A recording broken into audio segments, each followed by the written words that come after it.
নগরবাসীর অনেকে বলছেন এবার পরিবর্তন দরকার, আবার কেউ কেউ মনে করেন উন্নয়নের ধারাবাহিকতা রক্ষায় প্রয়োজন সাবেক মেয়রকেই। নিজেদের পক্ষে সমর্থন আদায়ে ভোটের ময়দানে দিনরাত এক করে ফেলেছেন সিলেট সিটি নির্বাচনের দুই মেয়র প্রার্থী বদরুদ্দিন আহমদ কামরান ও আরিফুল হক চৌধুরী। উন্নয়নের নানা দিক সামনে এনে একে অন্যের সমালোচনাতেও ব্যস্ত তারা। এদিকে ভোটের হিসেব নিকেশে ব্যস্ত এখানকার সুশীল সমাজ, গোটা নগরবাসী। তারা গুরুত্ব দিচ্ছেন নগরীর রাস্তাঘাট, জলাবদ্ধতা আর বিশুদ্ধ খাবার পানির বিষয়টিকে। অনেকে মনে করছেন ভাটা পড়েছে নগরীর উন্নয়নে, তাই পরিবর্তন দরকার।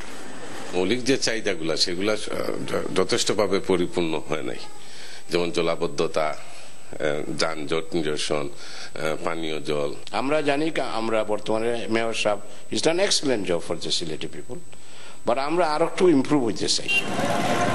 আবার কেউ কেউ বলছেন সাবেক মেয়র শতভাগ সফল না হলেও বেশিরভাগ উন্নয়ন তার হাতেই হয়েছে। আরো 5টা বছর যদি তাই সময় পায়, আমার দৃঢ় বিশ্বাস সিলেট একটা সুন্দর নগরী হিসাবে, যানজট মুক্ত নগরী হিসাবে, হকার মুক্ত নগরী হিসাবে গড়িয়া তুলতে পারব। 18 দলীয় জোট সমর্থিত প্রার্থী বলছেন 20 বছর ধরে বদরুদ্দিন আহমদ কামরান নগরপিতার আসনে থাকলেও তেমন উন্নয়নের ছোঁয়া লাগেনি নগরে।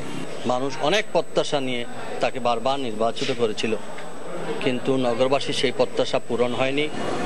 তবে বদরুদ্দিন আহমদ কামরানের দাবি নগরীর উন্নয়নকে সবচেয়ে বেশি গুরুত্ব দিয়েছেন তিনি, চেষ্টা চালিয়েছেন শতভাগ। বিগত দিনে আমি সিলেট সিটি কর্পোরেশনের মাস্টার প্ল্যান বা মহাপরিকল্পনা যেটা সেটা প্রণয়ন করেছি, সেই মাস্টার প্ল্যানকে সামনে রেখে আমরা কাজ করার চেষ্টা করব। Desk report, channel 24।